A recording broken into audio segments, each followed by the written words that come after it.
अगली जो हमारी संधि है वह है अयादि संधि।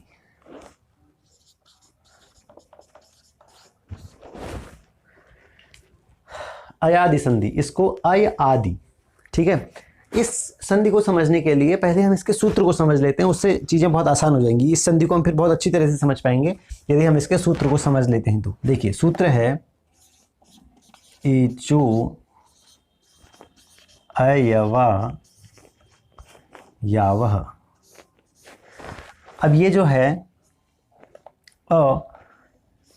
इसके बाद जो संधि आएगी, अयादि संधि के बाद जो संधि आएगी, उसमें मैं आपको बताऊंगा कि ये अवग्रह कैसे बना। असल में ये अ है, ये अ का सूचक है, ठीक है, अ का सूचक है। और ये कैसे बनता है ये अगली संधि में हम आपको बताऊंगा, इसी के बाद जो संधि है।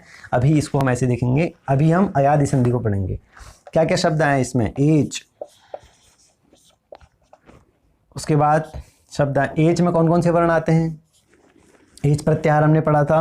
कौन कौन से वर्ण है एच में, ए ओंग आई औच, ए ओ आई औ, ये 4 वर्ण है।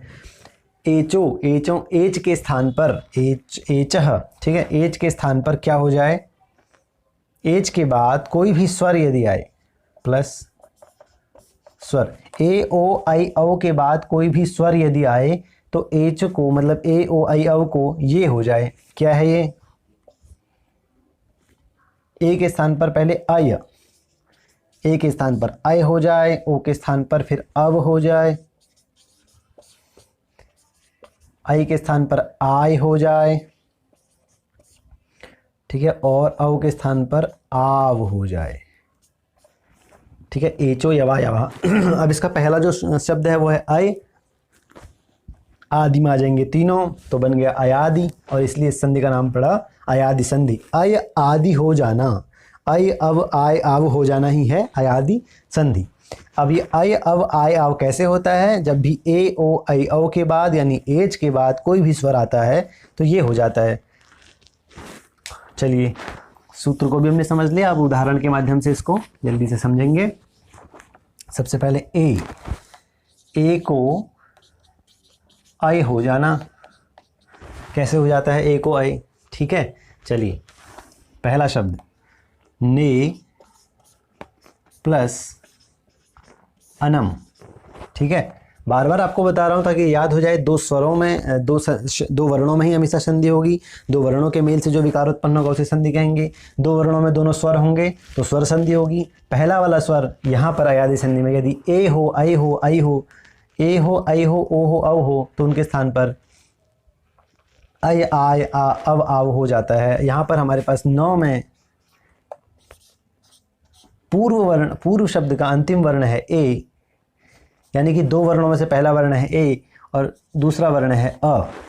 तो नियम क्या है, ए के बाद कोई भी स्वर आ जाए तो ए को क्या हो जाए, आय, आय हो जाए, ठीक है। अब 9 का जो ए है वो तो आय बन गया, तो 9 बचा हलंत, स्वर तो उसका हट गया, सिर्फ ए के स्थान पे अय होगा, पीछे वाले स्थान पे नहीं, और पीछे है अनम, तो क्या बन जाएगा मिलके 9 अ जो है वो आगे जुड़ जाएगा वर्ण सम्मिलन करके, और यहाँ जुड़ जाएगा 9 में, पूरा हो जाएगा 9, और ये वाला यह यहाँ जुड़ जाएगा और बन जाएगा नयनम, ठीक है। इसी तरह है शयनम, बनाइए शयितुम, ठीक है। इन सबको आप स्वयं बनाएंगे। हर ये है अयादि संधि का ए का उदाहरण, अय का उदाहरण। अब ए के बाद आता है एच प्रत्याहार में ओ, ठीक है, अयादि संधि में ए ओ आई औ। समझ में आया। हिंदी में हम पढ़ते हैं ए आई ओ आओ, लेकिन संस्कृत में प्रत्याहार जो हमने बनाया था ए ओ आई औच, ठीक है, तो ए ओ आई औ, ओ के स्थान पे क्या होता है, अव हो जाता है। कैसे हो जाता है ए के स्थान पे अव, देखिए पो, अनह। पू में क्या है अंत में? ओ है। पहला वर्ण ओ हो गया संधि का। दूसरा वर्ण है अ जो कि स्वर है, तो ओ के बाद कोई भी स्वर आएगा तो ओ को क्या हो जाएगा? अव। ठीक है, तो प के ओ को हो गया अव, प बच गया आधा, पव। पीछे अनम, अनह है, तो अ यहाँ जुड़ जाएगा और ये वाला अ प में जुड़ जाएगा, बन जाएगा पवनः। ठीक है, समझ में आ गया? पवनः या पवनम। इसी तरह बनाइए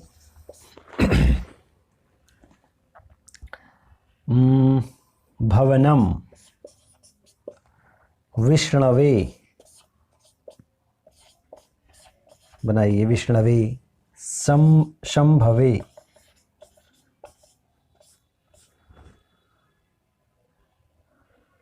ठीक है, इनका संधि विच्छेद करिए और देखिए यहाँ पर अयादि संधि कैसे है। भो अनम, ठीक है, विष्णु ए, शंभो ए, क्या बन जाएगा? संभवे। ओ के बाद अगला जो है वर्ण वो है आई। आई का उदाहरण अब हम जानेंगे। आई को हो जाता है आय।